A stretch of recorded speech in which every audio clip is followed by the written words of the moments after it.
You're not gonna get away with this. But he might. I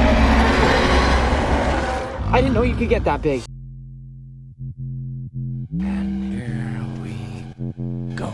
It's the comic book bullies. Man, you come right out of a comic book. It's the comic book bullies. You will bow down before me! It's the comic book bullies. Now I am the master.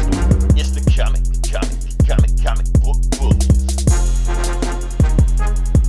It's the comic book bullies. All right, give it to me. The following contains offensive language and spoilers. Listener discretion is advised.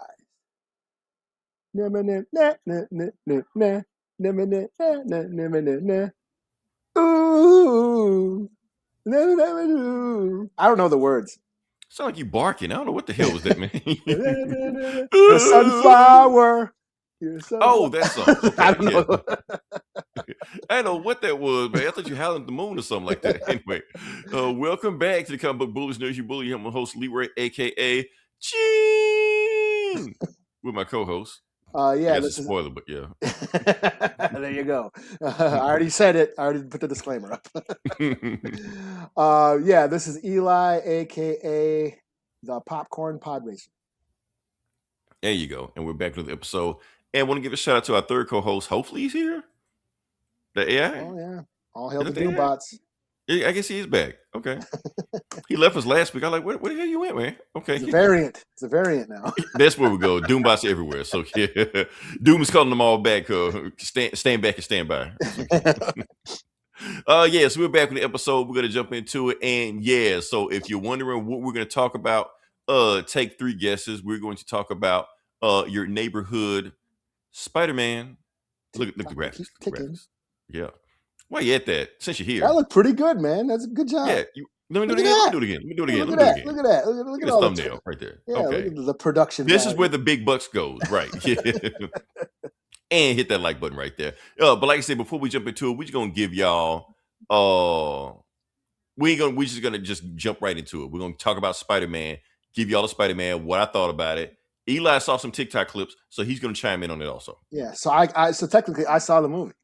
Yeah, that's all you need to know. Hey, it's TikTok, so yes, that's of course you're saying this. Yeah, and normally we would do like a deep dive of Spider-Man lore, stuff like that, but I feel like y'all can tell us more about Spider-Man than we can, so why bother? So yeah. So he goes up into it. We're gonna give you Eli's favorite part of the podcast, the number 1 box office of the week. Eli, give it to me. What is the number 1 movie of the week? Was it Spider-Man? Let's see. I'll give you a hint. Spider-Man. It was a movie starring Tom Holland, Zendaya, and John Bernthal. Let's see what it was. Well, actually, it's 2 movies. The two top movies star movies. So yeah. So basically, Hollywood just stars the entire. They just put the same people in every movie. So yeah. So the cast of Odyssey is starring in Spider-Man: Brand New Day. You see those numbers, Eli? I don't know if you heard. Where's my? I heard like Spider-Man's like doing like hella bucks. Okay, here's the thing. You see that number right there, 355 million, billion, or whatever it is. Okay, million, yeah. Yeah, the highest grossing movie of all time doing opening weekend is 357 million. Oh, yeah. Was that Endgame? It's Endgame. This movie did $200 million less than Endgame, but this is an estimate. It very well may beat it by tomorrow or today or whenever you hear this thing like that. Okay. So depending on how things go tomorrow, this may be the highest grossing opening weekend of any movie ever. Wow. Yeah. So people like Spider-Man. Yeah. They do like Spider-Man. They like Spider-Man. So yeah, you can't knock that. Of course, speaking of that, we also got the number 2 movie on the list because we still got to talk about the Odyssey. The Odyssey is doing 500 million, but let's see what it looks like. It's at 900 million in 3 weeks right now. Okay. And on top of that, here's the crazy thing about it. Spider-Man don't have any IMAX screens. Because the Odyssey took them. Took them all. It took them all. Yeah, they said the Odyssey's going to be in IMAX, I think, until September because it's doing so well. It's been October. So basically, Tom Holland and Zendaya have two $900 million movies in the box office right now in the theaters. I looked at the numbers. Yeah. So Zendaya is the highest grossing actress already of 2026. And I did notice that like they were adding more showings of Spider-Man. Like this is like before like lockdown shit. You know, when you could go see a movie at like after 10 o'clock at night. Right. Well, that's the thing about these last two movies we've been talking about. I had a hard time getting like Odyssey. I just thought I could just walk in and get a ticket. No, Odyssey tickets were selling like left or right. The Spider-Man tickets were selling out by Monday. I've heard two people say they couldn't even get tickets.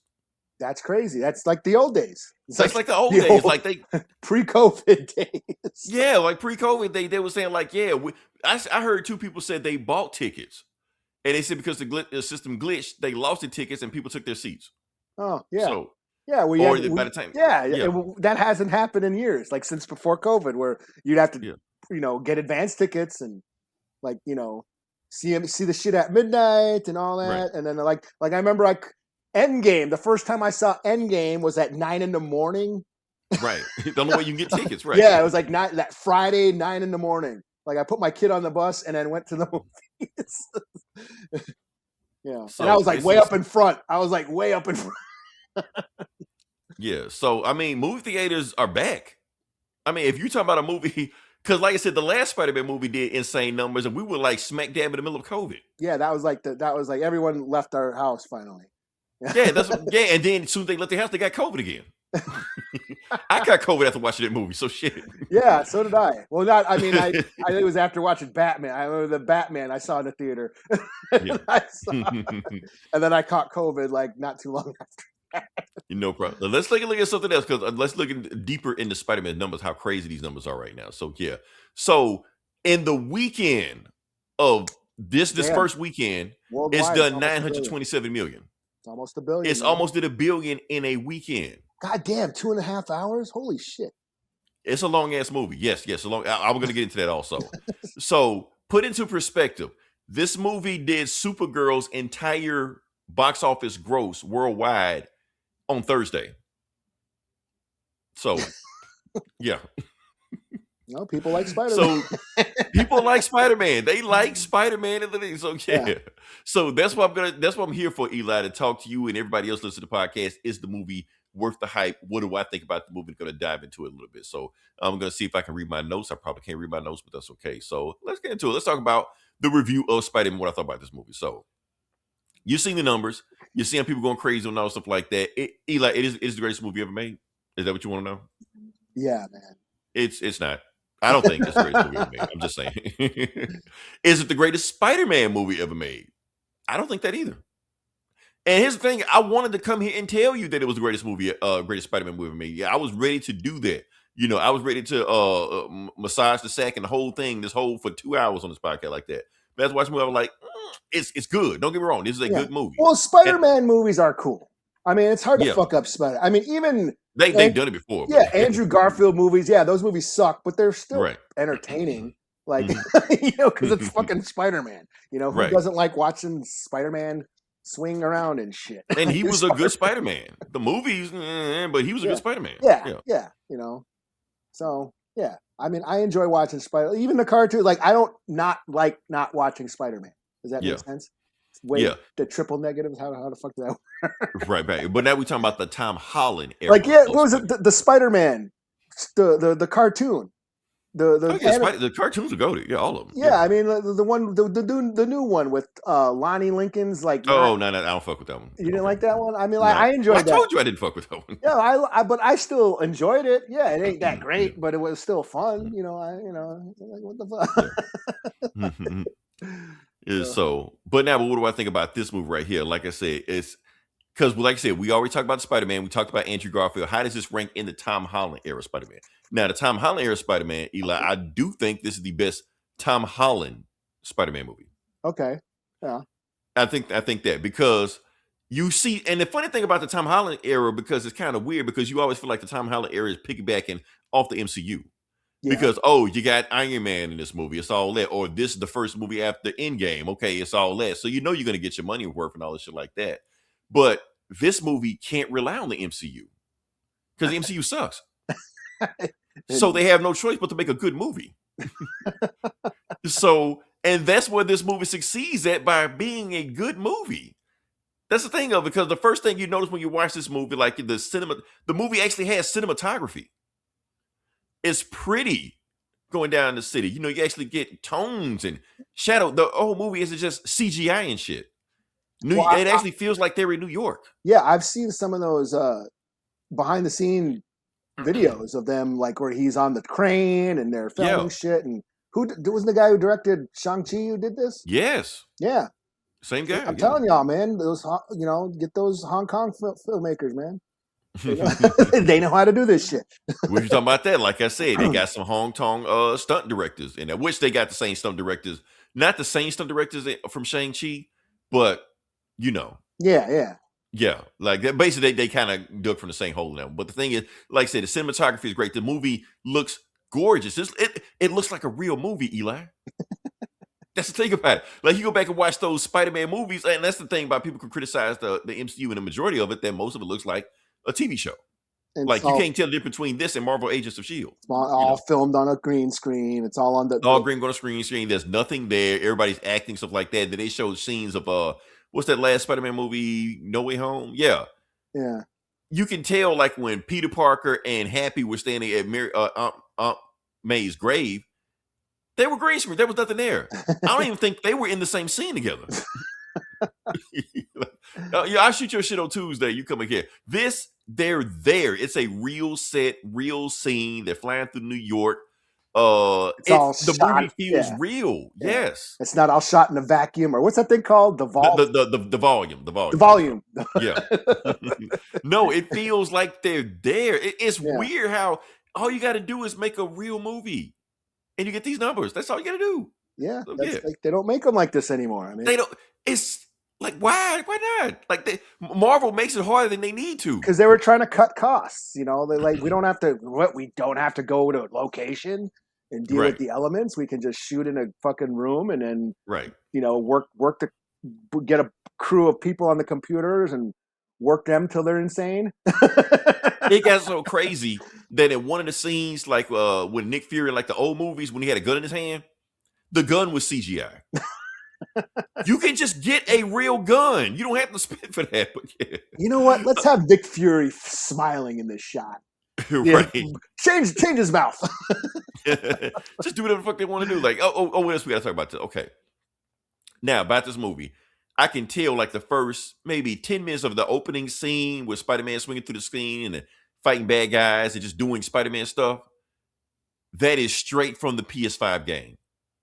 They were doing scenes like straight out of I almost thought like maybe Insomniac had a hand in making this movie, stuff like that. And I was loving it because I was like, oh, I remember that scene. Let me press square and triangle and stuff like that, fly through the scene, all that shit was awesome. Now, can I get some of the stuff that kind of irked me about this movie? Sure. You seen the trailer. You seen like it's action, all stuff, right? Yeah. The movie is actually kind of a slow burn. Well, I saw it's 2.5 fucking hours. It's 2.5 fucking hours. Here's the thing: the movie is a detective story. It's not noir, not like Spider Noir, but it is a detective story where it's a mystery of, because the whole thing is about what's the girl, Sadie Sink? Okay, yeah. Yeah, it's about her. Who is she? What is she doing? Where's she going? And what did she did? So the whole thing about her. We'll talk about her in a second. Not right now. We'll talk about her in a second. So that's what the whole movie's about. So we're trying to figure it out. But so it's a slow burn trying to get to there. That whole action scene in the trailer where you see him fighting like Tombstone and Scorpion and Boomerang and all shit like that. Everything you saw there in the trailer is as much as they are. Wait, Tombstone was in this? Well, he was in the trailer. So what you saw in the trailer is what you saw in this movie. I didn't see. Like a screenshot. I don't remember seeing Tombstone, but okay. You probably saw him. If I show you, like, I do remember now. Okay, yeah. Mm-hmm. That one dude. It's that one dude. That's as much as you saw him in the movie. That was it. So they flew through that stuff, and that's the thing about that. So yeah. So you like, and when you go in at it, I feel like the pacing of it, just to me, maybe other people feel like that. I was getting Mandalorian and Grogu vibes. I was, where it felt like it was a Disney Plus show turned into a movie. I'm not saying that's what they did. And I'm not saying it was as bad as what Mandalorian Grogu did, but it did give me that feeling like this doesn't feel like a 3-act structure. This is okay. Spider-Man's doing this. Spider-Man's doing that. Spider-Man's over here. I'm like, okay, yeah, that's cool. So that's one knock I had against the movie like that. One thing I did like about it. Let's talk about performance. Let's talk about performance real quick. Tom Holland. This is by far the best Tom Holland has done in these movies as both Spider-Man and Peter Parker. Okay. If you miss torture porn, I can't get shit right. My life sucks, Peter Parker.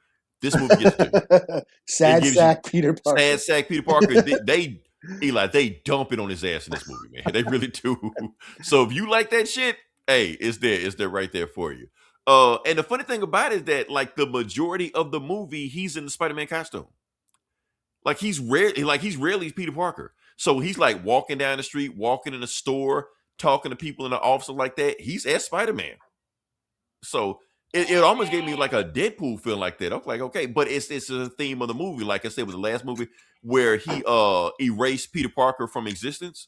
Oh yeah. Yeah. He don't believe he's Peter Parker anymore. He don't want to be Peter Parker. So this movie is a time jump. It's like 4 years after the last movie. The fucking Doctor Strange shit. The Doctor Strange shit. So it's 4 years after that happened, the Doctor Strange shit. Where he's Spider-Man up, he's Spider-Man, all shit like that, but he's rarely Peter Parker. So the whole movie is, the theme of it is kind of him finding Peter Parker for himself, like, or not just reinvent himself, like just finding that guy again, finding a balance between Spider-Man and Peter Parker. Right now, he's just all Spider-Man all day. He don't do shit, has no friends, he don't know anybody, because it's gone. So yeah. That's it. What do we got here? I don't even know what I'm about to click right here. We're gonna see. Oh, yeah, that's what I'm saying. Like they got all kind of like screenshots from the comics and stuff like that. If you know. Amazing Fantasy 15. Amazing Fantasy 15. Yeah. It's all there if you want it. It's there. So yeah. What am I to click right here? So let's see. Oh, we'll come back to that. I don't know why I put that there. What do we got here? Zendaya. We gotta talk about Zendaya. Okay. Yeah, so Zendaya, she was great in this movie.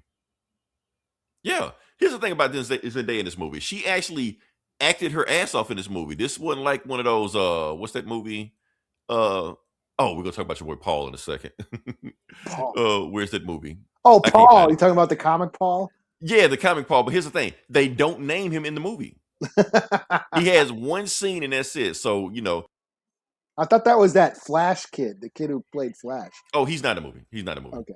At At all. They don't bring him back. Yeah. Yeah. So they don't name him. Everybody assume he's Paul. I checked the credits, see if he's Paul. Nobody, they don't say he's Paul. But we're gonna call him Paul anyway. So fuck him. Yeah. He's barely in the movie anyway. So he kind of really don't even matter anyway. But the point there. But let's talk about Zendaya again. Cause like I said, Zendaya, she killed in this movie. She was actually like really acting this movie. 2 of the most emotional scenes in the movie came from her. Like you could hear gasp and audience reactions from the audience from the stuff she was doing in the movie. Some of the most quotable stuff in the movie, like from that scene where you like tear jerking shit, came from her. It's like she really acting. So this wasn't like the Odyssey where she just staring at Matt Damon all day. Like no, she was acting. Like yeah. So just reciting lines. Hurry up, say the lines. This film, we only got 3 minutes of film. This IMAX film is only 3 minutes. Yeah, that's it. I'm like, hurry up, say your lines. Cut. Let's go. Here's her role in the Odyssey. Matt Damon fucks up. He looks up to the side, and Zendaya's looking at him like, that's her role. Now, $8 million. Cut to the Trojan horse on the right. Like what the fuck, man? So yeah. What else we got over here? Oh, we got to talk about the Incredible Hulk. Eli, yes, Hulk. He's back. All right. None of that Professor Hulk bullshit. We're done with that. They explain how we go from that to from the Incredible Hulk we did before, but I'm not going to get into that. That's a spoiler, stuff like that. Point is, he's back. I know y'all hated it. I know y'all hated Smart Hulk and all shit like that. No, this is vicious, savage, destroy everything Hulk. Yeah. And this is Spider-Man and the Punisher versus him. That's crazy shit about that. So one of my favorite fights in the movie is still like that. And the thing is, I thought when I watched the trailer, I was like, oh, y'all just throwing Hulk in here just to sell tickets, shit like that. And they kind of were. But he actually serves a point in the plot. Well, not Hulk, but Banner does. Okay. So what else we got here? The Punisher. Here's the thing, Eli. I don't know how you're gonna feel about this. Frankie Fruitcake. Yeah, Punisher was the comic relief in the movie. Yeah. Well, I gathered that from the trailer. Yeah. That he was the. I didn't think we were gonna get. I knew we weren't gonna get no Garth Ennis Frank. It's yeah. Yeah, I mean, he still feels like Frank, but PG-13 Frank. Yeah. But I'll be honest with you, he was one of my favorite parts of the movie. Okay. Everybody comes away talking about it. Their whole banner. They had a whole buddy cop thing going on, Spider-Man. Like Punisher is in the movie like a lot more than what you think he is. Okay. Like he pops up going forward. They had like this whole buddy cop, their whole banner going back and forth, like their whole back and forth. It's funny as hell, man.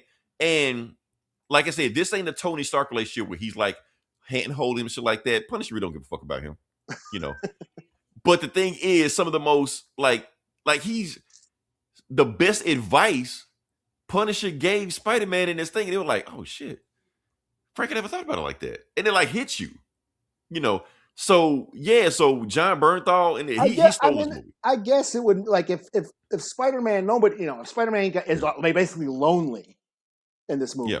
Yeah. No one knows who he is. He basically gave up everything, so he's kind of in the same position as Frank. Mm-hmm. So that makes sense. And they point that out in the movie. Punisher's like, you want to end up like me? And and that's when it like really hits him like what he's doing. So like, oh shit, okay. So yeah, I thought that was pretty awesome, man. So yeah, like I said, he's gonna do some shit that when you watch the movie, Eli, it will definitely piss you off. Being a hardcore Punisher fan, I pretty much get it. But hey, after Punisher and Black Cat, I think, or. It goes past it. It goes past it. Eli. Or it might be it might be refreshing after seeing him. After the Disney. I'm pretty much used to Disney Punisher by now. Either he's crying and or maybe I might like wisecracking Frank. That's what I'm saying. Like it threw me off for a second. Like the Punisher is funny in this movie. Like okay, well, the Punisher can be funny, like a very dark sense of humor. But yeah, he's made me laugh. Okay, like I said, you read more Punisher comics than I have, so it threw me off. But it was entertaining as fuck, so I can't complain. Yeah. Remember, he was a knockoff of Sylvester Stallone or fucking Commando, Charles Bronson, and all those guys like that. So Arnold Schwarzenegger. Where's so? Oh yeah, I let him. And they all after they kill somebody wisecrack and shit like that. Yeah, So yeah, I let him go. Now the big one. Let's talk about it. Sadie Sink. Mm-hmm. I'll be honest with you. I don't really know much about her, but every time I see her, I hear that Kate Bush song, "Running Up That Hill." Oh yeah. Running Up That Building. Stranger Things. Yeah. That's all I know her from. I haven't seen her in anything else. And that may be the only thing she's been in. I don't know. So yeah. If for those who don't know who she is, I'm a spoiler for you. Click up. Well, I don't know if we can click on 3, anyway. 2, 1, go. Yeah, she's Jean Grey. Let's jam. Yeah. Oh, not that guy. I'm gonna go back to it. I didn't get it. Oh damn. Did I get it? Didn't get it. Okay. Oh, right here. That Jean Grey. It was right there in my face the whole time. But yeah. So yes. So Spider-Man is the main villain of this movie is one of the X-Men. For those who know who Jean Grey is. She's a villain. I didn't tell you that. My fault. Yeah. I ain't gonna say she's the main villain of the movie, but she's a villain in the movie. Yeah. It's other stuff that happens in the movie going around like that. And the thing is, I'll be honest with you, what they do with her in this movie, some people are going to be back and forth on what they do with this movie. Well, okay. This is what I did see. Like I said, I was scrolling through TikTok and I stumbled upon the ninja fight. Yeah. And the whole time during that ninja fight, it cuts between the fight and Jean talking some shit. And she's controlling them. Yeah, they got some lab and shit, and they're doing, and they said something about, let Jean Grey have all her power, or she's at full capacity, or whatever. Right. They let her loose, and and he had some kind of thing on the back of his neck, and so I was like, okay, this is. I didn't expect that, but okay. Yeah, very, very big going on. But no, Jean Grey is the villain of the movie. So that's what people are going to say there. People say, oh, she wasn't a villain. She was an antagonist. She was misunderstood. No, she's a fucking villain in this movie. She does some really fucked up shit in this movie. like damn near evil shit in this movie. When I saw it, I was like, it's gonna take a lot for them to, rehabilitate her or bring her back from what she did, because she did some shit in this movie, man. She was killing people in this movie. So this is before she goes to the school. Yeah, this before Professor X. She just out on her own, orphan, crazy ass powers. Ain't man. Basically, she's like kind of like Spidey, where she's like to her like Peter Parker don't have anybody, and Punisher don't have anybody. Mm-hmm. She don't have anybody. It's a theme going on between them. So yeah, and it kind of reinforces all their actions. So yeah, it's a whole backstory of what they're doing. They explain why she's doing what she's doing, why she acting. I went with it. It took me a while because I'm like, damn, Jean, why you this fucking evil? Like shit, But you kind of understand it. And you thinking like, okay, is this character assassination? Like, do they really need to do this with Jean? You got to remember who Jean Grey is. Yeah, she's a person that has threesome with Cyclops and Wolverine. So she kind of has a dark side to her, Kind of got and Phoenix, and I ain't even talking about Phoenix. Phoenix is a whole nother can of worms, right? Like, we know what she's capable of. We know what she's capable of, yeah. So yeah. So just going in. But I guess I could see like X-Men purists, like, what? The first time you show Jean Grey and she's an asshole or whatever. Yeah, that's what I'm saying. It throws you off. Like, damn, why? Like, because some of the stuff I feel like they didn't have to go that far with her, but whatever, they did it. So yeah, people are saying, "Oh, we finally got our first Omega level mutant in the MCU." Actually, we don't. We already have one. Eli, do you know the other Omega level mutant we had before? Well, Franklin. Actually, no, you probably don't. You probably didn't see the movie. Franklin. I'll tell you. Franklin. Damn, you got that. Yeah, I saw. I did see Fantastic Four. Okay, I can't keep up with what you saw and what you didn't. I saw it, and when I say, hey, I saw Fantastic Four. Yeah, that movie sucked. We'll move on. And so I never got to review it. You never asked me about what I thought. Oh, my fault. That's on me, but yeah. Yeah, shortcut. I thought it was all right. I did enjoy Fantastic Four, actually. Okay.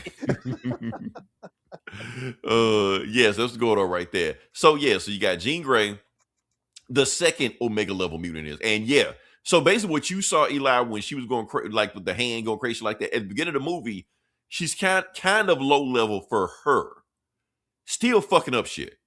But then they do something to her where she powers up, because at the beginning of the movie she can't control more than one person at a time. At the end of the movie, like the entire hand and the government facility she's in, she's controlling everybody. Okay. And every time they're talking, it's her talking to Spider-Man, like fucking with him. Okay. Yeah. So this is a multiverse, right? Or no. Whatever. No. Well, where's the Fantastic Four in this movie? In that universe. Okay, so Fantastic Four isn't in this one yet? No. Okay.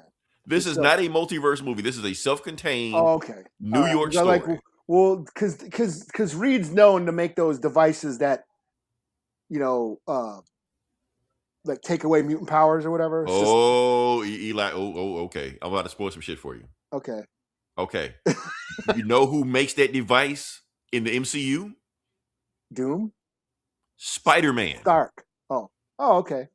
Yeah. All right. Yeah, that's what happened. So that device that they had that was cutting off Jean's power like that device that was on back of Spider-Man's neck, it was a power that kind of turns off a device that turns off your powers. Yeah, like what Reed does. Like Reed does. But the thing is, he made it so it works on anybody with powers. So that same device works on Jean Grey, and that's how he was able to capture her.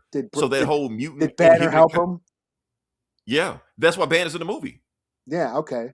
Because Banner doesn't help him. What he does, like Spider-Man, Peter just walks up to him. He's like, "Hey, Dr. Banner, how did you?" Because he got that thing on his arm that limits his power, shit like that. He's like, "How'd you do that?" And Banner tells him he don't know what he's doing with. He just tells him, "Well, I did this to blah blah blah, and blah blah blah blah blah blah." He's like, that makes sense. Cool. Okay. So Spider-Man goes back, tweaks some shit, does some little shit with it. He's like, "But I made it where it works on anybody." And Banner's like, "I don't think you should do that." Like, nah, don't worry about it. It'll be all right. Yeah. So now the government may or may not possibly got the technology. Okay. Because they might have stole it from us. So, yeah, so that whole mutants get enslaved by humanity, shit like that, Spider-Man invented. Spider-Man is in the MCU's Oppenheimer. So basically, he may have had a hand in creating Sentinels. Yes, that's what they're hitting at. So yeah, like he better find out Magneto don't find out about that shit when he. Hell, Bishop might go back in time and snipe his ass and tell him the fuck he might do. Or Cable. Somebody gonna come at his ass. Hey, the shit writes itself. They like it's been written before. We read all this shit before. We read all this shit, yeah. Marvel, take some of our advice, man. Take some of our except some of our scripts. So yeah. Also, what we talking about, because people complain about why she's so young, why is she a teenager like that? The X-Men started off as teenagers. All of them. That's what they were. Xavier's school. Xavier's school. That whole trope of you make a school with a whole bunch of powerful magic people, shit like that. Harry Potter and all that other bullshit. Yeah. The X-Men invented it. Mm-hmm. It went back in the 60s. So yeah. Had a school and all this shit like that. So yeah. Who came first, them or the Teen Titans? Them. Like by far. The Teen Titans were a rip-off of them. Like a blatant rip-off of them. Okay. Yeah. So yeah. And then the New Mutants were a rip-off of Teen Titans. And it, yeah. All full circle, but yeah. Yeah, but like I said, like the X-Men start off around the same time when Spider-Man started off. So they all are really around the same age. That's how Stan Lee wrote them. As a matter of fact, Human Torch is around the same age too. So all of them around the same age. Flame on, flame on, flame on. Flame on, flame on. Yeah. So trying to think what else we got. Okay, now let's talk about the big one, Eli. I'm about to throw it to you. Okay. You're about to take over this review. Oh yeah? Yeah. Okay, now we got to talk about the hand. Okay, yeah. I did this. Okay. That's the scene I saw on TikTok. Somebody uploaded the whole fucking scene. Right. It was cool though. I was like, damn, you see the style and grace of that Hong Kong style of filmmaking. Mm-hmm. You know, they're all, the camera whips and how they all like flew around, the wire work and shit. What did you say when they were like jumping on each other to go? Yeah, they were like jumping on like some fucking duel to the death. Okay, there's a movie called Duel to the Death. Yeah. It came out in the early 80s where they like throw their sword up in the air and then jump on their sword and then jump off their sword while it's in the air. Mm-hmm. Yeah, like propel jump, like some who does a double jump in video games when you do a double jump? In video games, shit like that, yeah. But they were like jumping off each other. I know you jump on the sword, but they were jumping off each other. Yeah, that was cool. I like, the fuck? Like, okay, yeah, they wild with this shit. So yeah. So, and honestly, it was a lot of awesome fights in it. Did you see the Hulk fight? No. The Hulk fight was pretty fucking awesome. Like Hulk and Punisher was getting some shots in. Punisher's fast against the Hulk. Hey, Punisher went up against Wolverine and got some shots off on him and shit. Yeah, so I was kind of impressed, and I was like, okay, Frank, Oh, but yeah, that's happened right there. Oh, you got the hand in there. Okay, let's go. Can we get to some hand lore? Sure. Okay, like I said, we're just gonna talk about it. I know y'all gonna see, Spider-Man just fighting random ass ninjas. And yeah, he kind of is, but the hand has some lore to him because there was another group of ninjas that were inspired by the hand. Okay, yeah. The foot. Yeah. From Teenage Mutant Ninja Turtles. The hand, the foot. Stick, Splinter. Stick, Splinter, Yeah, we keep going down the road, thing like that. But yeah, so that's what they were inspired by because Frank Miller invented the hand. Yeah. So yeah, Elektra, that's what it was. Yeah. Electra, all this stuff like that. Yeah. So yeah, so this is it all ties it together. So why you thinking, why they throw these random ass ninjas in here? No, they're important in Marvel lore. So does Daredevil show? Is Daredevil? Well, Daredevil's in jail. But yeah, Daredevil's in jail. He didn't show up at all. Okay. So yeah. They don't mention him. Don't talk about him. Nothing like that. So yeah. Yeah. So what else we got to talk about this movie? So, like I said, it was a great movie. I still rank the Raimi movies, the 1 and 2 Raimi movies over this one. Okay. I don't know. I might still even put No Way Home over this one because No Way Home was a tight movie. You know what I mean? Like it was boom, boom, boom, boom, boom, get in, get out. It was fun. No Way Home was fun. Yeah. Yeah. All killer, no filler. It was all nostalgia, member berries, and but it was still fun. Mm-hmm. And plus, I did feel like I said, it's the 4th Spider-Man movie of the Tom Holland movies. Forgive me for this. I do feel like it was a few beats were familiar. Mm-hmm. Even from the Raimi movies. I feel like, okay, some of it kind of felt like just more Spider-Man. where it didn't feel like it moved the needle enough. Okay, for instance, I'll give you this. Remember how they were making this big deal about, oh, he's turned into a monster, he turned into a spider beast and all this shit like that? Yeah. It goes nowhere. Okay. Half the movie, that inhibitor chip on there, shit like that, he wears that, so it kind of means nothing. It's like a minor inconvenience at one point. He takes care of it and that's it. And then at the end of the movie, he realized, oh, I don't need that. I can be Spider and the Man at the same time. And he just controls it. And that's kind of it. So it kind of threw me off that I was thinking I was going to get a bigger payoff. Now, I ain't saying he had to become Man Spider, a giant beast, kaiju, and shit like that if I hope. I'm not saying he had to do that.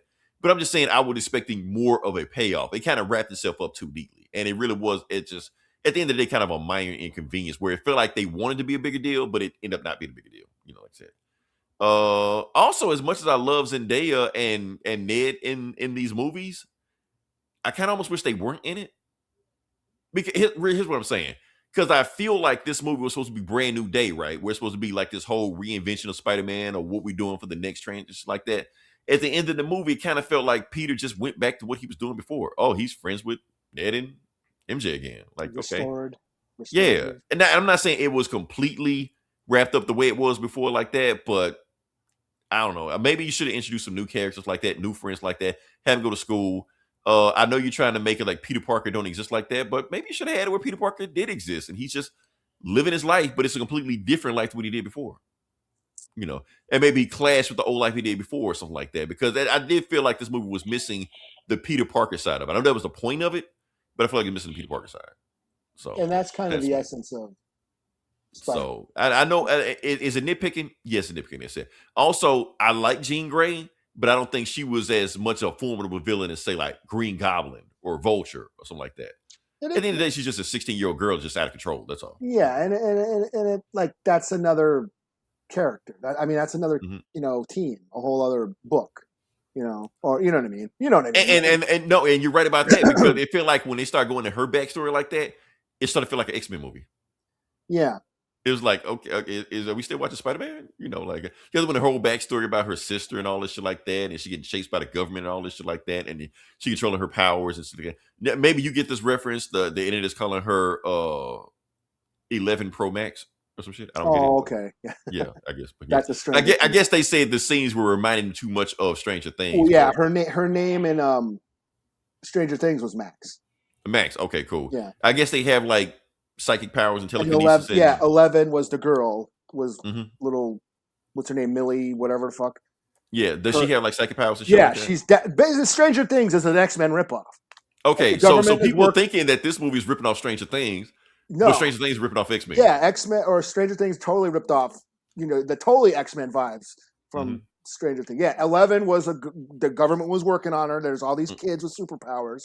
Telekinesis, and 11 was the 11th one. That she was just a number. They all had numbers. She was 11.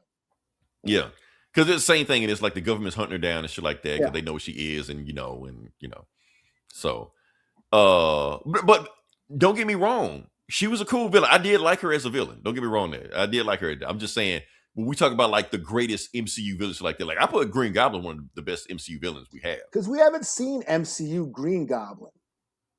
Other than in No Way Home. Well, no, but that was Raimi. That was a multiversal Raimi shit. We haven't seen it. I count it, so I don't care. It's all connected. It's all connected, so yeah.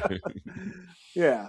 But yeah, as I say, we haven't seen other than the cartoon shit, that she'd have hated. Right.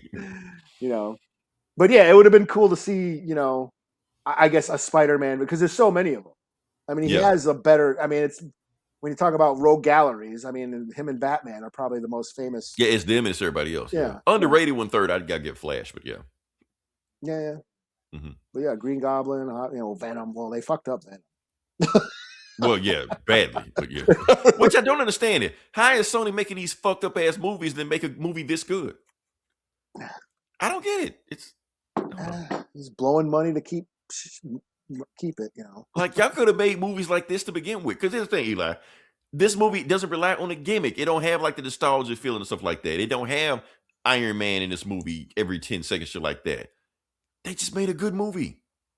That's all they had to do. Cinematography, fight scenes, emotion, drama, acting.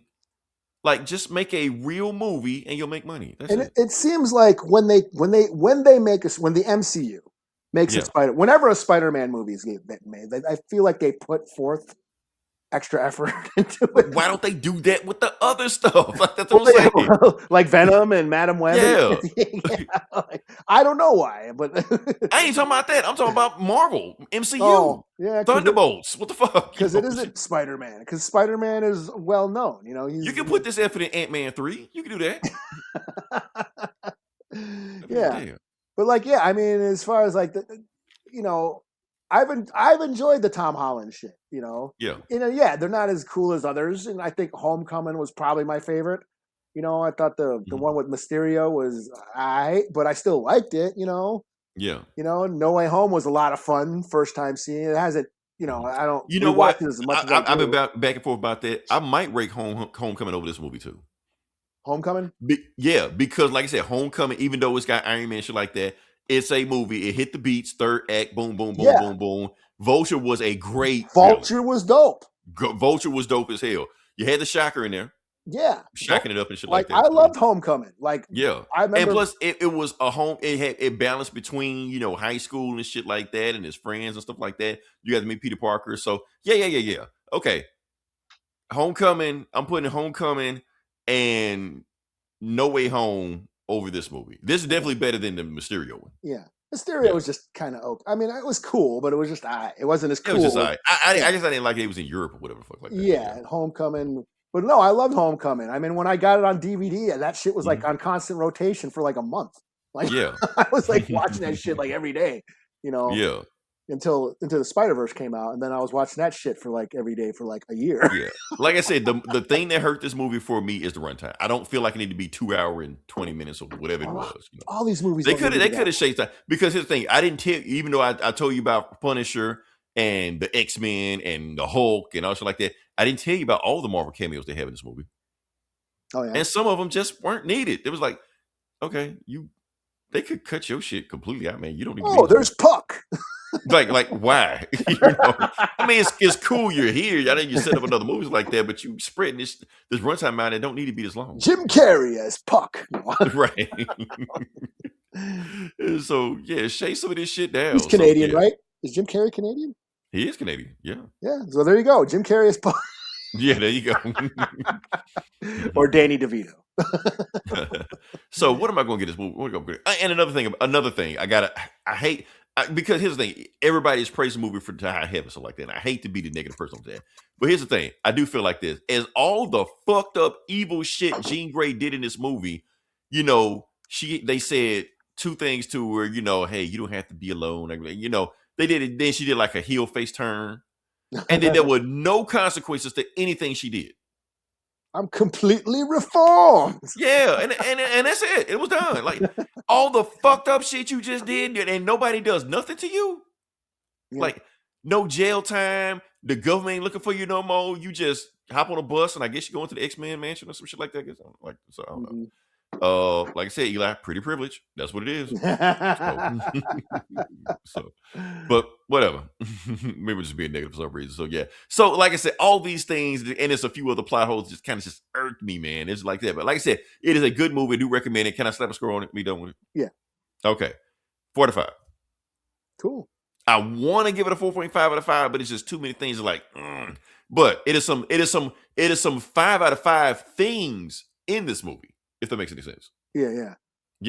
So well, yeah, the 2.5 hour runtime does put a damper on things. On TikTok, it's a 5 out of 5 movie. But sitting through it, you're gonna see, well, I don't know, Yeah. So that's what they right there. All right. So can we move on to the next part? Did you see it on? Oh no, you couldn't see it on. Right. Fucking Odyssey. So shit. Well, I saw it like one of these theaters in the Twin Cities has that. What is it? Where the surrounding screen where it's like screen. What is that shit? I know what you're talking about. Screen X? Something like that. Yeah, it's like you're surrounded by screens or some shit. Yeah. I don't know, Eli. That might make me go see it again. I don't know. I am thinking about seeing it again. And here's the thing. When it's come on like home theater and I get it on home, I don't know. My ranking may change. This movie might shoot up for me. I don't know. Yeah. now that I've seen it and know where everything's going, stuff like and that. That's how I felt about Homecoming. Like when I first saw it, I liked it. It was cool. And then, I pretty much forgot about it. And then I got it for like either my birthday or when did it come? I got the DVD. Yeah. And then I watched it again and that was so cool. And then I just kept watching it and it just grew on me after. I think I was the same way about the movie. Like when I first watched it, I'm like, it's a cool Spider-Man movie. Then I watched it again, like, no, this movie kind of kicks ass. Yeah. Yeah. It just grew on me. And I think it's one of the better MCU movies. That's what I'm saying. Like after watching, when I start ranking MCU, like, no, this shit is up there. Yeah. So yeah. I mean, and don't get me wrong, this movie is up there. Yeah. Yeah. When you're like, yeah. Yeah. It was weighed down. It had to tie itself into the MCU, the greater MCU story, but we still got a solid Spider-Man arc. Yeah. It just felt like what does Spider-Man look like in this universe? And I thought that was pretty cool. And yes, Vulture is one of the coolest MCU villains that we've had. Yeah. One of those Vulture was right and all this shit like that. Yeah. Yeah, because he was right. He did some fucked up shit too, though. Yeah, but that's the best villains always. That's the best villains do so that shit. We always agree with Killmonger and Magneto and all these, a bunch of these assholes. Shit, yeah. Typhoid Mary or whatever. Right. Yeah. And that's why I'm wondering when you finally watch the movie, Eli, whether or not you agree with the fucked up shit she did in this movie. Because don't get me wrong, there is a reason she's doing this shit. Well, yeah, and we're going through the backstory. It's like I kind of see it. It kind of makes sense, And that's the X-Men arc, Yeah. She could easily become either she follows Magneto or she follows Xavier. Right. Who gets to her first? And that's been her whole thing the whole time because So all right, let me say good morning next part podcast. Yeah. Let's go. You're gonna hate this part. Sure. I'm gonna hate this part. All right. We got to talk about this. We got to talk about, okay, so like I said, the director of Spider-Man knocked out the park doing $10 billion in a night or whatever like that. But there's another movie he made also. I'm sorry, another TV show he made with Marvel. Wonder Man. Oh, really? He did Wonder Man, yeah. He did Wonder Man? No shit. He did Wonder Man, yeah. So he did Shang-Chi, Wonder Man, and this. These are the three things he did with Marvel. Okay. Yeah. So, yeah. And for those who don't know, Wonder Man got canceled. Yeah, even though it was greenlit at the beginning of the year. Really? Oh, so they were going to do it. We talked about this. Yeah. So season 2 was greenlit, ready to go. They were like renew. We talked about it on the podcast, ready to go. And then this week we found out it got canceled. Huh? I don't recall that. But you were here. I'm sure I was. I just don't remember. So Wonder Man got canceled even though it was greenlit. Everybody's pissed. The people that were working on the show just like, we were ready to go, and Marvel just said, no, they just pulled the plug. They were like, what the fuck? And not only that, the exact same week that this happened, last week, we talked about it, Blade got canceled with Mahershala Ali. And Mahershala Ali actually put out a statement this week. He's pissed. He threw Marvel under the bus with his shit. He was like, look, they got billions of dollars. If they wanted to make a Blade movie, they would have made a Blade movie. Yeah. He's pissed because he said he spent a year sword training. And didn't do shit. So that's fucked up. So what everybody's saying. You know what everybody's saying. So now you got hashtag Marvel so white.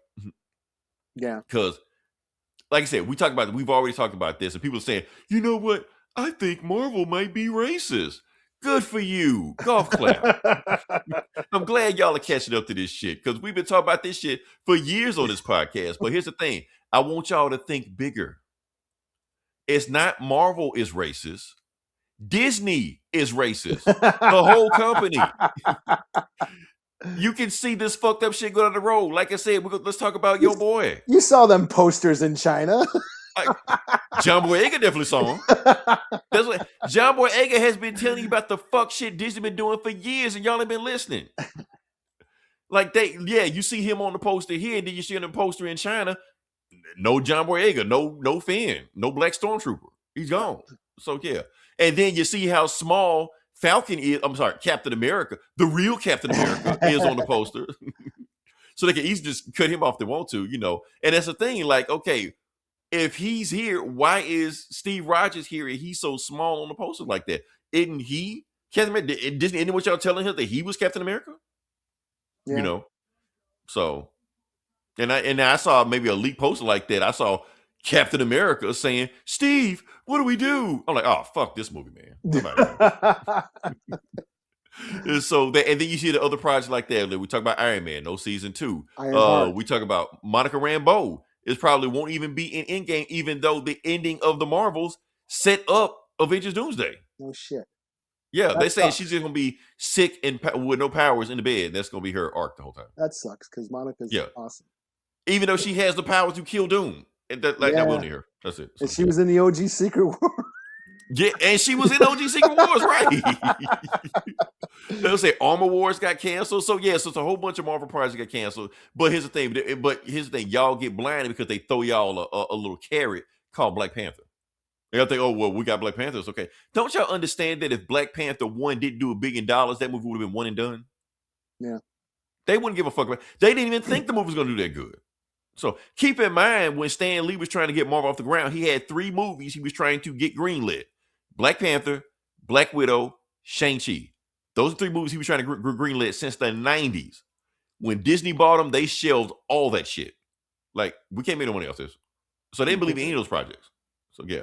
Eventually, until they're like, okay, yeah, we'll throw out Black Panther like that. Would have made $1 billion. Then they decided to, let's greenlit another one. Dude, when that movie didn't make $1 billion, people got money. Holy shit! Yeah, we're trying to tell you the black dollar got money. Shit. So if you put effort in it, no, but they want to make Captain America 4 with Sam Wilson, where he's really in a Hulk movie, and when they don't make any money, like, well, black people don't show up to shit. Make a good movie. Yeah, yeah. So that's all I'm saying, man. So, I mean, Wonder Man's kind of a difficult, like, because it's different. Wonder Man I loved Wonder Man. We reviewed it. I loved that show. I thought it was great. I thought it was a different take on a superhero genre. I liked the whole dynamic of the exploring of identity and the superhero identity. And it was like a comment on all that, on superhero storytelling, superheroes and pop culture. And here we had a hero who was pretending not to be a superhero. Right.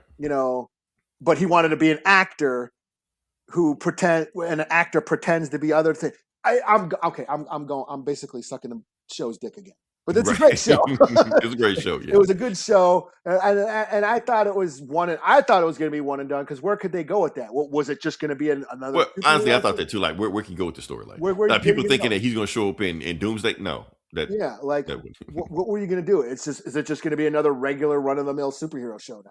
Right. If that he's going to powers and that doesn't interest me. That defeats the purpose of the show. Yeah, I like the themes and the ideas that they explored in Wonder Man, which is why I liked it so much.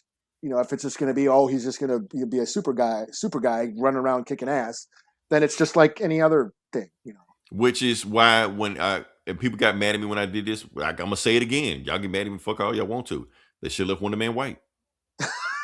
That's what I'm saying. Most people don't even know. Yes, Wonder Man is white in the comics. They race swapped him for this movie with a TV show. And guess what? Since it's one and done, next time you see Wonder Man, guarantee you he will be white. In the green costume too. In a green costume, right? The white guy doesn't get at this show like that. So the thing is, you got everybody up in arms mad about it because they're like, they canceled the black show. They canceled the black show like that. Y'all only care. But if they left Wonder Man white, nobody would have gave a fuck if they canceled the show if it was one and done. Even if it was as good as it is now. Yeah. Nobody would be like, look, nobody's boycotting because Moon Knight was one and done. It was done and that's it. Nobody gave a fuck. Or Echo. Except you. And me. We were both. Hey, I was riding with you, Eli. I thought Echo was just. I knew they were. I like Echo better than you did. That's a you did like Echo more than I did.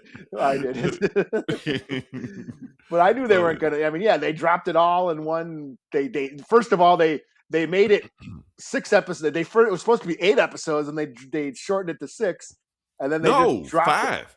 Was it only 5? Yeah. Yes. Either way, they shortened it. Yeah. It was supposed to be longer, and they just shortened it, and then they just dumped it all in one thing. And that's the thing we kind of been noticing. Like, okay, I'm gonna throw Echo in that mix also. You got Echo, you got Ironheart, you got Wonder Man. All of these shows were completed years ago. Mm-hmm. Disney sat on them. didn't do them. Matter of fact, they debated whether or not to just do a tax write-off and not even release them. They talked about Wonder Man, like the showrunner Destin Green we were talking about. He thought they were going to write the show off. And then what did they do with all three of those shows? Just dump them. Yeah. No promotion, no marketing. They just dump on Disney Plus at just a random ass time. Yeah. And then when they flop because nobody even knows it's out, then blame it on us. Yeah. Oh, well, they don't want no native show then. We put it out there. Nobody knew we put it out there on a random ass January. Yeah. It was January. Yeah. They didn't even wait till like November. Yeah. We got time to wait for that shit. Just dump it right now. Yeah, and then February's coming back. February, Black History Month is coming up in February. So you better get That's what I'm saying. So by the time they dump the shows on Disney Plus, whatever plans they had with these characters, they've already passed that shit long ago. They don't care anymore, you know. Oh, so yeah, it's just weird how they just treat, you know, these and then get mad when we don't show up and go see them. Like then they blame it on us. Yeah, you know. But like again, like what we said before when we were talking about DC So White, it's like they're not the shit they're gonna give you is just gonna be okay. Like Echo was just alright. Right. You know? That is true. That is true. Like I said, they could have put effort into the show. Yeah, you know, I mean, Ironheart was just all right, you know. Yeah. Was I excited for a PG-13 Blade? No. Which is what they were gonna. We didn't even talk about Blade, right? Yeah, you know what I mean. Like, you know, it was just gonna be all right. You know, it's like, you know, don't. Expect... Honestly, Eli, what you saying? It sounds like it's better that they can't. Only thing I'm mad about Blade is they held Mahershala Ali hostage for 7 years. That's the only thing I'm mad about. So. That sucks. You know, he basically he could have took jobs. You know, they fucked over his career a little bit. You know. Yeah. But yeah, I mean, but it all comes down to like, you know, why are you expecting these motherfuckers who are in the business of making money to cater to you? Right. You know, when they already kind of do during when it suits them during whatever the minority month. Right. You know, Black History Month, Pride Month. You know, I don't know what month Mexicans have. Is it May? Is it Cinco? That's racist as hell, man. I don't know, but fucking, but like natives have November because it's fucking Thanksgiving, you know. Right. So that's native. That's racist as hell. But that's Native History Month, Native Heritage Month, whatever the fuck they call it, you know. But yeah, that's when they drop all their, you know, their demographic, you know, minority. I'm gonna say it's racist, but you can get away with it. Yeah, but that's the truth, you know. That's what that's what Disney's been doing. That's what everybody does. That's what Target does. These corporations that's do, what they right? Fucking do, you know. Right. So why are you expecting them to like give you some cool shit when they're just gonna give you some bland shit that makes them money? Here's the thing: when they make this shit for us, they wanted to make twice as much minimum as it would the other shit. If it does just as good, they don't care. Yeah. If it flops, they really don't care.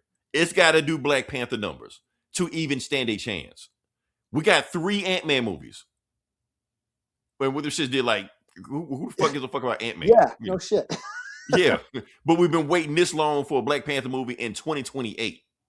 They could have easily gave us that shit if they wanted to. Yeah, they gave a cartoon that just showed up and kind of went. Like I didn't even know about that. They dropped that the Eyes of Wakanda. What was that animated show? Yeah. Okay. So here's the thing. The War for what was the fuck? I can't remember. It was something Wakanda. I remember that. But the thing was, it wasn't its own cartoon. It was the Avengers. It was the Avengers Assemble cartoon, season 5. Okay. So they gave this 5th season to Black Panther. Okay. That's what it was. So it wasn't even really Black Panther's own cartoon. It was just a season of it in it. Because that's what. But they dropped it in. Unless I think you told me about it. Oh, you talking about Eyes of Wakanda? Yeah, that's another one. Yeah, they just dropped it. They just dropped it, and I didn't even know about it. Like I think you told me about it, and we're like, where the hell did this come from? Right. So yeah, that's what they do. So yeah, so they just can't just drop stuff and then don't advertise it, don't promote it. Yeah. And then blame us when we don't watch it. Yeah. So don't expect the giant rich corporation that's in the business of making money to give you something cool. Go find your favorite local independent minority BIPOC artists and support them instead, because they're begging for your support. Yeah, and they will give you something that's cool. Yeah. And I ain't gonna lie, Eli, we got called out in the comments also. Oh yeah. Yeah, they're saying, well, why don't y'all cover, black creators or people of color creators? We have. What well, you do. I mean, Bitterroot? Like, well, yeah. you be like I said, you do it. You do it. Like they call it. Like, yeah, what? Y'all too small. Y'all don't do shit like that. I'm like, damn, man, why you got to throw us under the bus? Like, shit, we fight for our lives over here. Shit. Yeah, I mean, what was that one? The one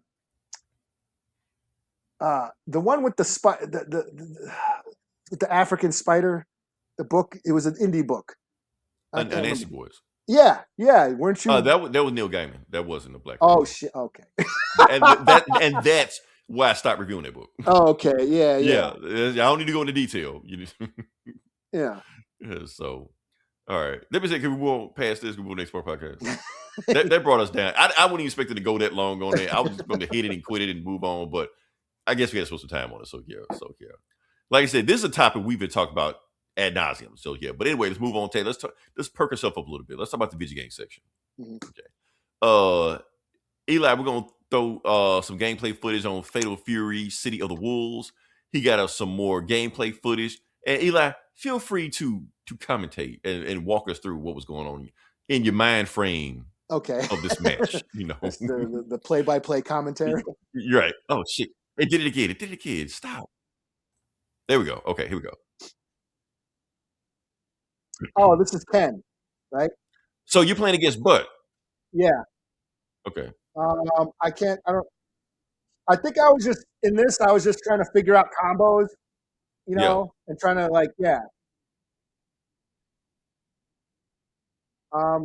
Now the guy you playing against, that used to be my guy. He used to be my main. Yeah. And I think I did. Yeah, there I go. I landed. Whoa! Which one are you? I'm Ken. Damn. Okay. Yeah, and as you see, he's almost got me. But I must have did something miraculous here for me to record it. This shit going down to the wire. Oh, there we go. Hold up, Eli. You whooping ass on this shit, man. Hold on. There you go. He's still alive. He's still alive. Okay. Yeah, you see that shit? Yeah. That pisses me off. Where the awesome combo doesn't take the guy out. At the very end, you gotta put some more on it. That's all. And that's what I'm trying to do. I'm trying to figure out how to chain together the combos and shit. But as you can see, he almost had me, and I pulled that shit out of my head. Hey, but Rodriguez got some stuff. So yeah. So, but now you whooping ass on this shit. Okay. Yeah, that was with Ken. That's when I was still playing around with different guys and shit. Like I said, I settled on Andy. Andy's like my favorite right now. So, but yeah, Ken was fun. I was like, this is hell, you've been playing with Ken since 1992. So Street. It's a Street Fighter guy. A Street Fighter. So yeah. So of course you're gonna be good with him. All right. Can we move on to the next part of the podcast? Oh, is that it? Oh, okay. Yeah. We're gonna spread this out. Oh, okay. Yeah. All right. It's Fatal Fury season. You're right. All right. It's like I said, it's comic book bullies. We're talking about comic books. We're gonna jump into it. And Eli, I'm gonna let you go first on what we got. So let's review comics from the big two. Even though we're supposed to be boycotted, but okay. Let me pull it. Man, fuck y'all boycott. Y'all be like boycott Marvel, and the same dude next post. Man, you see Spider-Man yet? Like, yeah, shit. Okay, I will do Detective, the annual. Detective Comics annual 2026. Annual season. Can I make a confession, Eli? Yeah. I hate annuals. Yeah. I really do. They too expensive. Half the time they filler. Yeah. It's usually written by a team that ain't usually with the regular team going on right now. That's my thing. But this was written by Tom Taylor, who has been writing Detective. Okay. And so I was like, okay, I'll read it because it'll probably be in continuity with what's going on in the main Detective book. And that's the thing. Like sometimes it is, sometimes it isn't. Sometimes they don't give a shit. And this was not. Of course. Okay. This was not. This was Batman and Lobo going on a space adventure. Oh fuck. Okay. Yeah. Yes. So Lobo shows up to Gotham because somebody put a bounty up on Batman.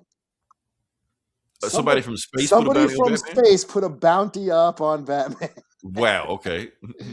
And fucking Lobo shows up and, basically, hey, you know, basically, hey, you bastard, and Batman, with the quickness, shoves a pill down Lobo's throat. Because that's what he does. So yeah. And he's like, "What the fuck did you just, hey, what did you just feed the main man or whatever?" And fucking Batman's like, me and Ray Palmer, the Atom, we created this little pill. It's made out of the stardust of a collapsed dwarf star or something. Holy and it's crap. full of this energy. And when it collapses, it'll basically burst and you'll explode. So what you telling me, Batman prep time for Lobo? Yep. And it was in his bat belt. Okay. I'm so glad you posted like, because I'm using this in battles. Okay. Yeah. So, and then he's got this and he's got this clicker thing.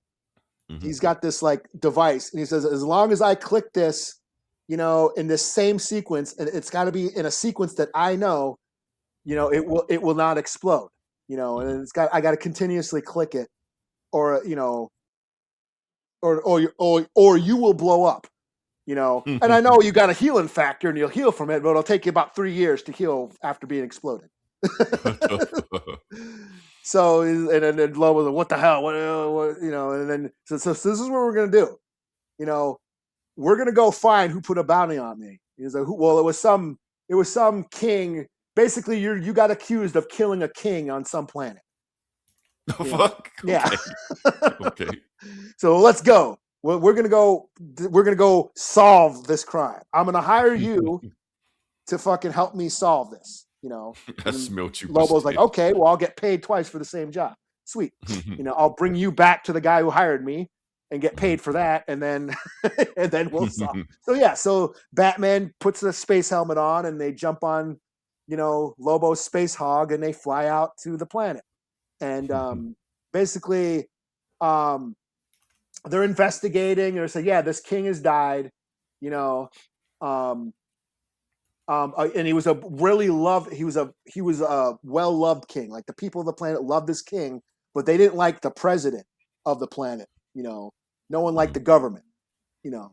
So they're all like, yeah, fuck that guy. And they're basically saying you killed. They're basically, he's saying that Batman killed this king, so let's go to war with Earth or whatever. Right. So as they're investigating.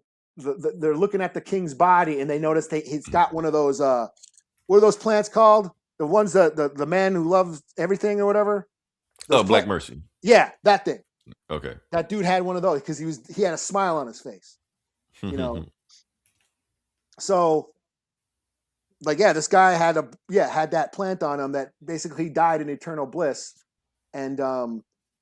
and what the plant does is it basically gives you everything you ever wanted, and you live. And the only way you can get rid of it is if you reject it in your mind. You can't just rip it off or you die. So while they're talking, all of a sudden the president comes in and throws a Black Mercy on both of them. Damn. So then it cuts to Bruce. Yeah, because you basically got to be like Superman level to get this shit off of. Yeah. So basically, Bruce wakes up and he's married to Selina. His parents are still alive. Alfred is still alive. They go out on the town and go see movies. His parents are alive too, right? Yeah, his parents are still alive. Martha is mayor of Gotham. Damian is there. They have a daughter. Him and Selina have a daughter. I forget her name. But basically, it's like Helen, right? Yeah. Yeah, Helen. Yeah. Yeah, Huntress. Yeah. That's her. Yeah. And then so yeah, he's living in like a paradise, And but of course he does realize this isn't real, so he rejects it. And he also says a goodbye to Alfred, because Alfred's been dead, So he's like, he got to say goodbye to Alfred again, and he's like, Alfred does. It was kind of touching. Alfred just say, hey, don't something like, don't wait for a dream to be your paradise. Make your paradise reality. Don't wait for your happiness to happen in a dream. Basically. And then then he rejects the plant, and then he snaps out of it, and the plant falls off him. And then there's Lobo laying next to him, all smiling and shit, and he's got the plant on him, and he's like, "Well, I can't just remove it, or it'll kill him, But what I could do, but I could chop off the piece of the chest that's that it's attached to, and then it'll remove it." So that's what he does. He basically chops his chest off to get the plant off him. And they're like, "Hey, what the hell, you bastard? I was having fun, and that was a great dream," or whatever. So basically, they find the president, and they're like, "Hey, you framed me. You had this president killed, so you can frame me and start a war." And here's the commentary, the political commentary that Tom Taylor's known for. He's like, "This is what dictators do, especially when they're not popular, and the populace hates them. They create a false conflict, blame somebody else, and get the population to hate that, person or other Palpatine. Yeah, and then go to war, so they don't have to deal with being unpopular because their ego is. They're more concerned with how their wealth and their ego than how So they'd rather create a false conflict than, deal with their ego. So obviously he's making a political commentary. Nice. And false wars that go on to distract the population. So they get, everyone, everything gets settled. They convict the president and all that. And Lobo's like, "Okay, I got paid, so here, I got one thing I want to do, but you can take my hog back to Earth." So Batman just takes his motorcycle and flies off to go, is, "What are you gonna do?" I wanna get that plant on again. Damn, the Black Mercy. Okay. So Batman flies off back to Earth on Lobo's motorcycle. And he's sitting there wondering, I was like, I wonder what makes Lobo happy. Right. And he's probably thinking it's like some wild slaughtering of whatever, Right, because when he put it on Mongol, he was like enslaved in the world. And like what makes Lobo happy? What is paradise for Lobo? And then it shows the last panel, Lobo's laying there with the Black Mercy on his chest, and he's got the smile on his face, and then it goes into Lobo's head. And you know what paradise is for Lobo? What? He is a space dolphin. Really? He's flying. That's kind of wholesome. Yeah. He's flying around with other space dolphins. And it shows the Lobo, like it shows a dolphin with like a Lobo face. And he's flying around with all the other space dolphins. And that's where it ends. It's kind of wholesome, man. Yeah. So it was, it was filler. It was kind of goofy, Batman in space, but it was kind of whatever. Yeah, they're not going to reference this and like, remember this for later, but yeah. Yeah, and then there was another story about Professor Pig in an artist loft, and he took over an artist loft in Gotham, and his name was Sty, and he ran everybody out, but then it turned out it was Professor Pig. Pigsty. Wow. Pigsty, okay. Yeah. That was all right. But this, I'll give it a 3.5 out of 5. It was fun. It was just a filler. It had nothing to do with what's going on in the, the whole Prion or whatever that thing, right. Prion, whatever story arc, But seeing, Lobo as a space dolphin was pretty funny. Okay. Doesn't matter. I'm using this in power scale in no death battles. I'm using it. And it turns out like that pill that he gave Lobo turned out to be just a breath mint. What? Okay. It's like what the hell? Like that? No wonder that thing. I was wondering why a star would taste minty. And what's that device?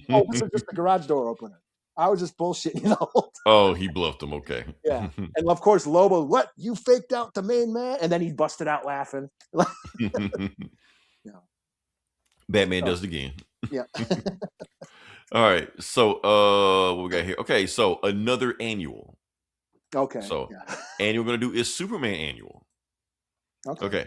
Like I said, we've been doing all this Prime, Superboy Prime, and stuff like that. Superman is back. Okay.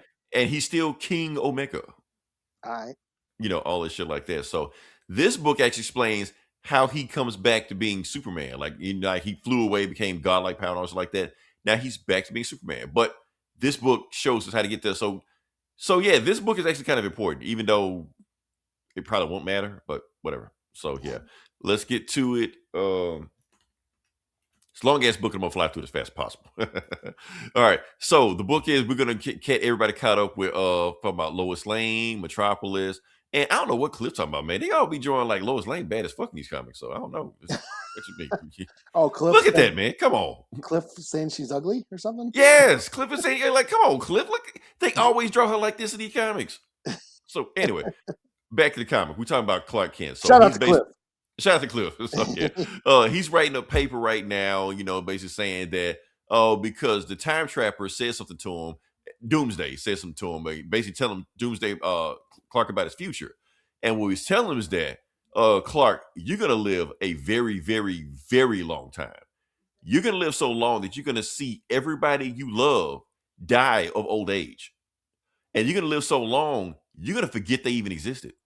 Because it's going to be just dropping the buck for you. It's going to be like sands through an hourglass. Just like that, And it fucked with Clark when he heard it. He was like, nah, that can't be true. I'll never forget you, Because he never really thought about his own mortality. And it turns out that he wasn't there, or Lois was imagining, or whatever, And basically catches up what happened. He fought Darkseid, DCKO. He lost the tournament, but Doomsday rigged the tournament anyway to really give him King Omega powers to beat Darkseid, and the Hand. Basically, he remade the DC universe we're in right now. So that's what he's in right now. Fought Darkseid, pushed Darkseid back to his universe, the absolute universe, brought back all the heroes that died during KZKO, became a godlike being, and fucked off. So that's where we're at. We're caught up now. So Superman's just Supermaning it up, just flying around. So what he's doing is that he's fixing the timeline.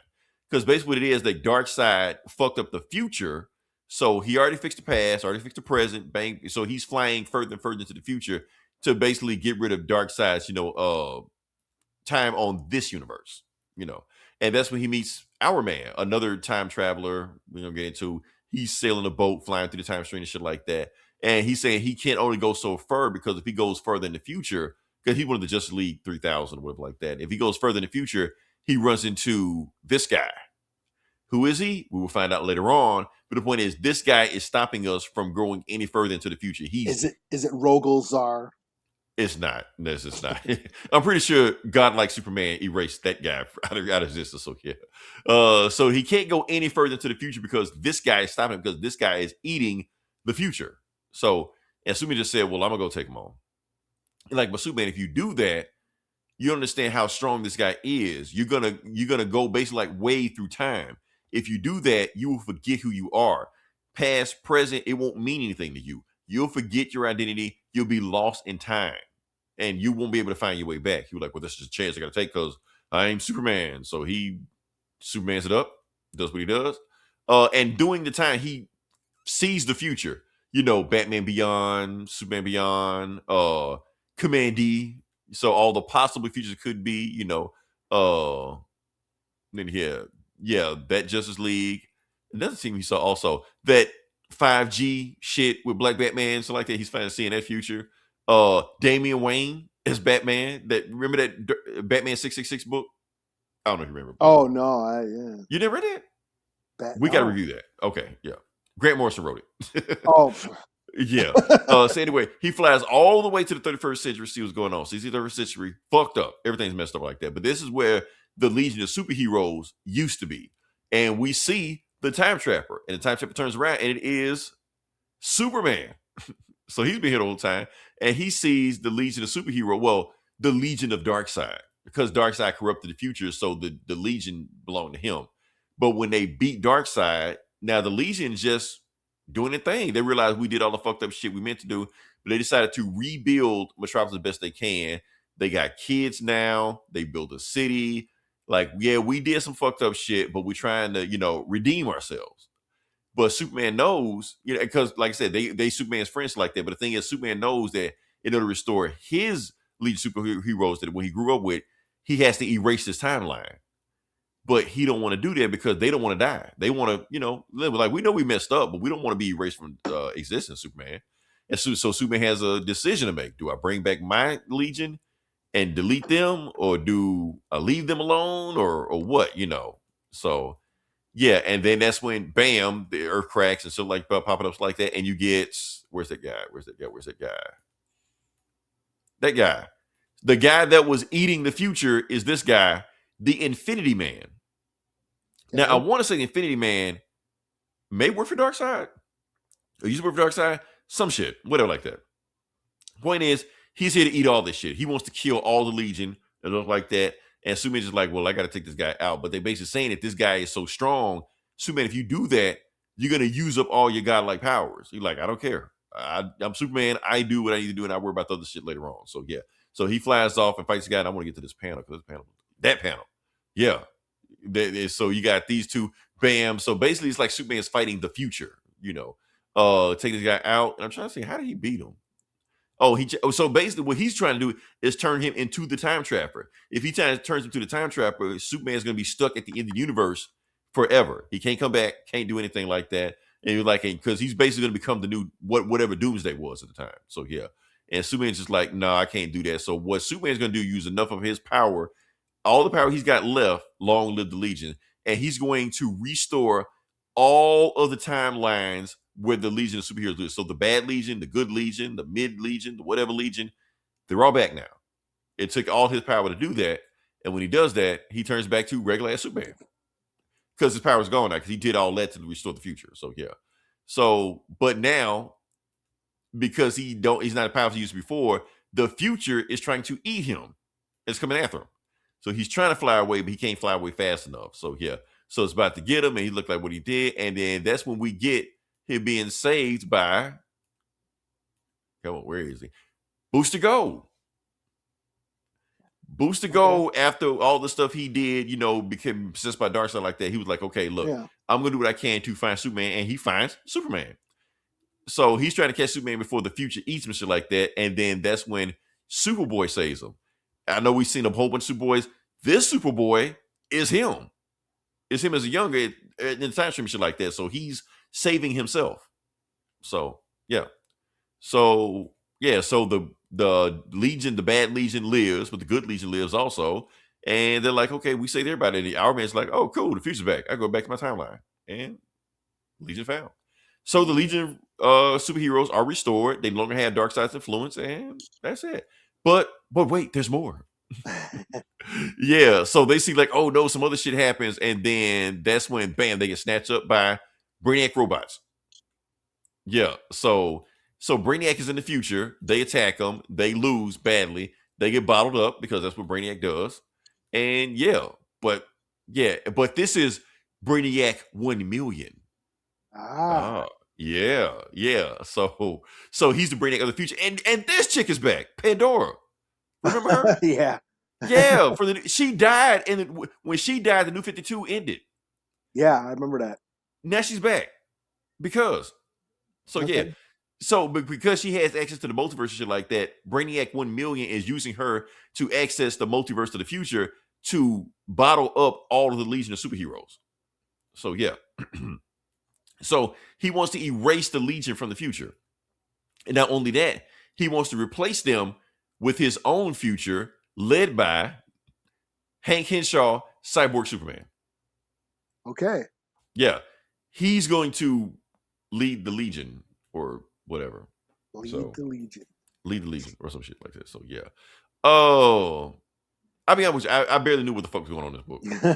But I read it anyway. It's just like, all you need to know, Superman is back. That's all like that. So now going forward, Superman. Oh, one more thing I got to show you also. Not this bullshit. It's something kind of important, but not important. We can do it. Let me see. Where is it? Right here. I don't know if you see it. You can't see it, but I'm gonna show you. Kingdom of Zod. Oh yeah, I saw the preview. It's a whole crossover. It's a whole thing. Yeah. So yeah, that's all I'm talking about. So this book. Are you reading all that? I don't know. I haven't made a decision yet. Here's the thing. The first arc starts in Supergirl. Yeah. So I'm gonna read the Supergirl. It's gonna go like Superman Unlimited and action. I saw the preview. All the Superboys and all this shit like that. So I'm gonna read Superman Unlimited. Yeah, I'm gonna read the Supergirl one. If it catches my interest, maybe I keep going. But if that Supergirl sucks, I'm done. So I ain't really reading the Supergirl book anyway. So that it may be a one and done for me. So yeah. Overall, I'm gonna give this book 3.5 out of 5 because I really don't even like the Legion of Superheroes. So there's a whole Legion's book. So yeah. But what you got next? Thundarr the Barbarian, the finale, number 6. This is the last. Remind me again. Jack Kirby had a hand in this. Yeah. Okay. I mean, in the original, not now, but the cartoon. Yeah. Yeah. Okay. So Thundarr the Barbarian, for those who don't know, it was a Saturday morning cartoon, and it was awesome. I actually watched it as a kid. Hanna-Barbera. Hanna-Barbera. Jack Kirby had worked on this. He worked on some character designs, and you could actually see it when you watch the cartoon. And the guy looked like Icarus. Yeah, and they made a comic. Jason Aaron wrote it, and the art kind of resembles the cartoon and that Kirby-esque sort of art style. Mm-hmm. So basically, Thundarr the Barbarian is about Earth thousands of years from now, a runaway planet basically flew through the universe and caused all this damage on Earth, and basically tidal waves and disaster basically ruined the Earth. The Earth is in ruins. So this is Commandy. Basically. Okay. And thousands of years Kirby. Thousands of years later, the world is in ruins. It's an apocalyptic future, and we have a world of sorcery and super science and monsters and shit, mutants and shit, and humans are enslaved. So yeah, Commandy, Planet of the Apes, all that stuff. And Conan. And Conan was a barbarian. He's got a sun sword, basically a lightsaber. Ariel, this like sorcerer princess, and Ukla the Mok, who's basically a Wookiee. He's like a giant lion. All this shit even predates Star Wars, right? Maybe not. No, this came out like the 80s, like the early 80s. Oh, gotcha. Okay. Yeah. It only ran for, I think, one season, maybe. Okay. But it was a cool. I loved it. I loved this cartoon as a kid.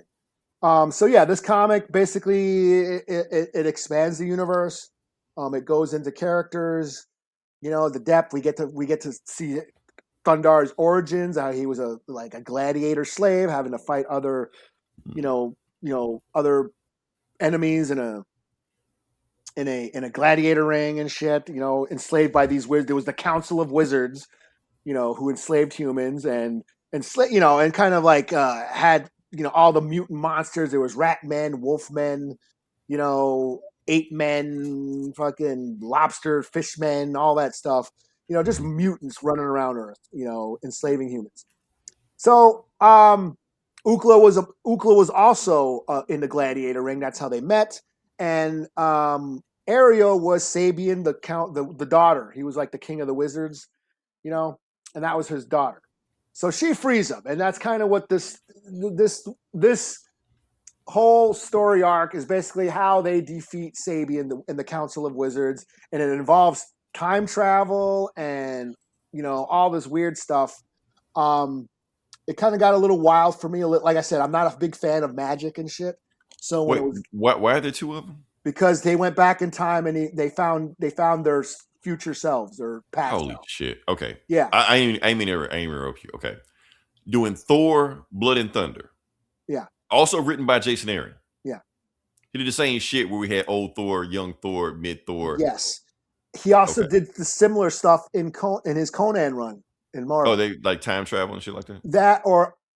He ended up, there was the Dark Avengers, remember, where he was on the team with Wolverine and Ghost Rider and all. Who's it, Ghost or Venom and shit? Anyways,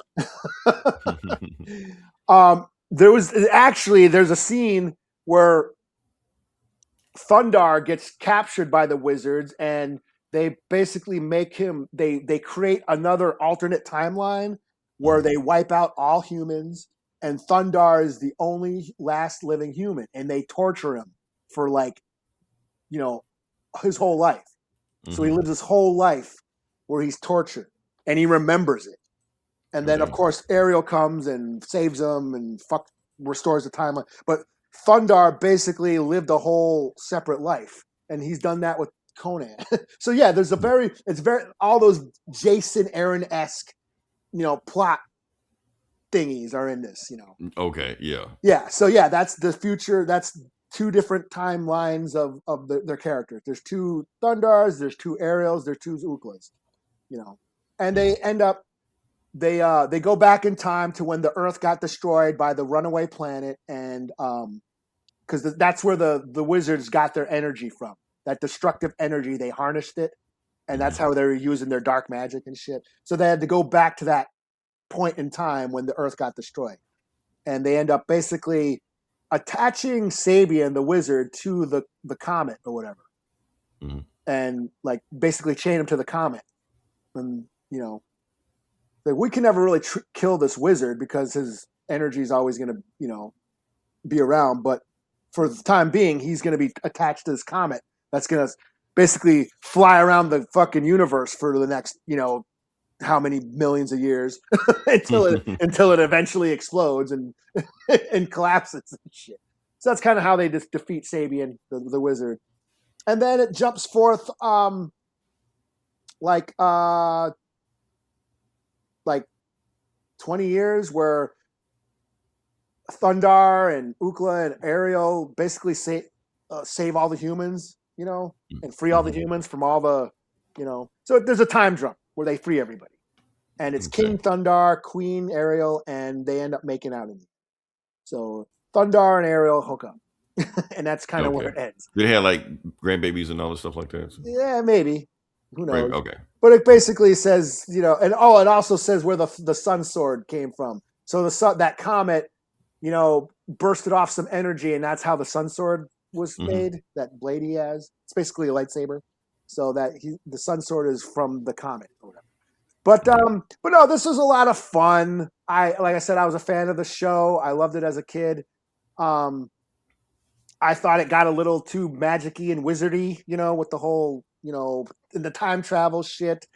Got a little, kind of corny, but it still captured the essence of the cartoon, the cheesy campiness of the cartoon, So it was a lot of fun. I did enjoy it. I'll give this a 4. I had no idea this cartoon had that much lore in it. Oh, yeah. No, when you watch, because I got the season. I got the DVDs, and I rewatched it, and I'm like, there's not a lot of history. They just go around from adventure to adventure, fighting various monsters and shit and wizards. It's basically a Conan in the future, on a futuristic, apocalyptic planet Earth. And that's kind of what it is. It's just the misadventures. They fight different monsters and wizards and shit. This book goes into the lore, like they expand it, which I thought was pretty cool. Like they expand, we get the origin of Thundarr, we go into his history, same with all the characters. Like I had no idea Ariel was the daughter of Sabian, and it goes into the wizards, the history of the wizards and shit. Yeah. So, but that was never established on the cartoon. Not just really. In this comic, so not really. No, it's just the further adventures of them getting into the different adventures on every episode. So that was cool. It expanded the lore. And that's what I enjoyed about it. I wasn't a big fan of the time travel and all the magic-y stuff. I would have rather see them just fight monsters. But hey, you want Jason Aaron, you get Jason Aaron. Yeah. But I could totally tell Jason Aaron had a lot of fun writing this. It was definitely something right up his alley. Yeah. So yeah, I'll give it a 4 out of 5. And first, I want to give a shout out to Jack Kirby. Man, people don't give Jack Kirby credit for his writing, not drawing, but writing. And I know some people. I know his writing is, very, depending on your taste. But you got Neil Gaiman, you got Grant Morrison. We give all these guys credit and stuff like that. Jack Kirby was the first big high concept guy in comics. Yeah. Like the first guy to think big. Yeah. Like Silver even with Galactus, that's some big high concept shit right there. Yeah. Silver Surfer was a fallen angel and that's, the new gods, all that. The new gods. Yeah. He gave us a religion. Yeah. In a comic. Basically. Which DC is still eating off of to this day. Yeah. Yeah, So that's what he did. He, which is like, as I'm reading comics lately, after I've started writing comics, which is very hard to do. Comic scripts are a pain in the ass. Yeah. And as I'm learning, as I'm going along, I'm aware of not trying to overwrite. Right. Because like, yes, you're talking about writers. There's just comic book writers that are just writing. Grant Morrison.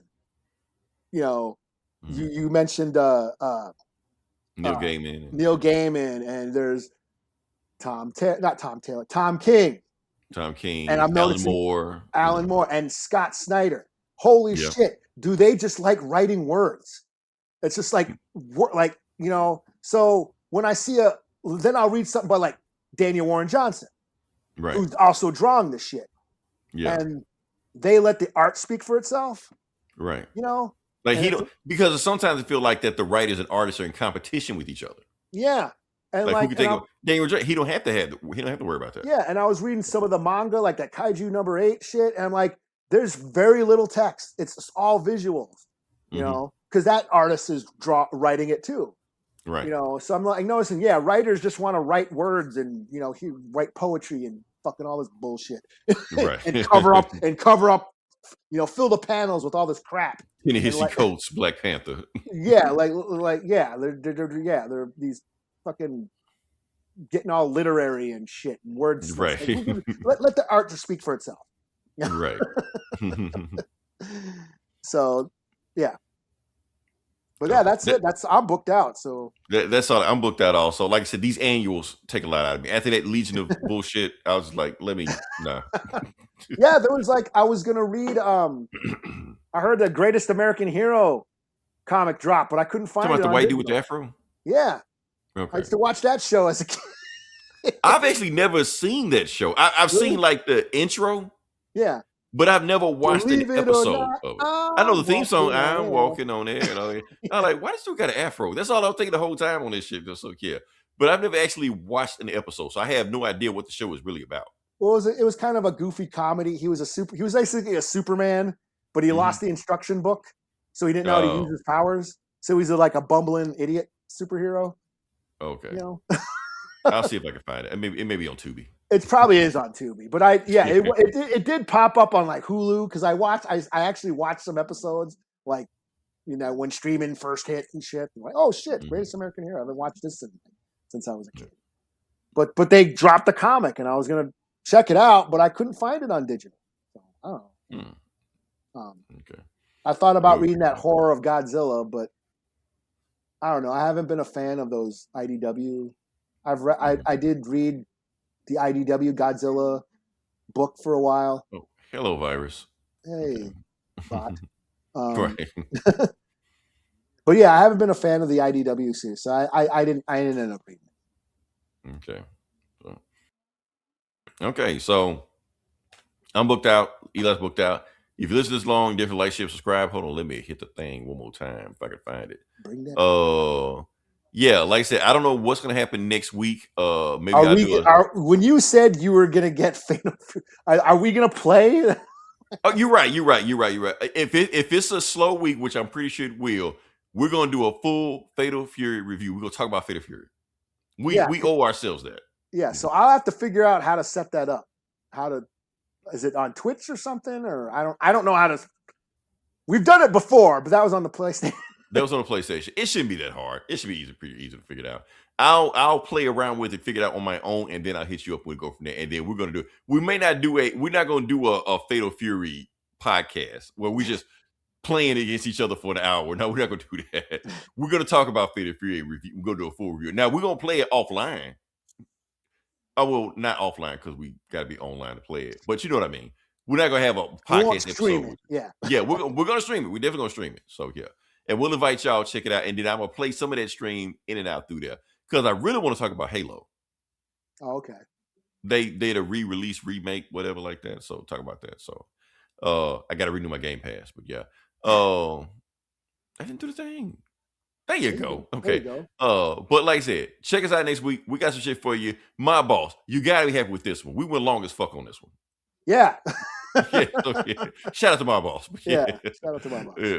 Until then, this is Leroy. This is Eli. We'll talk to you guys next week. Same bullet time, same bullet channel.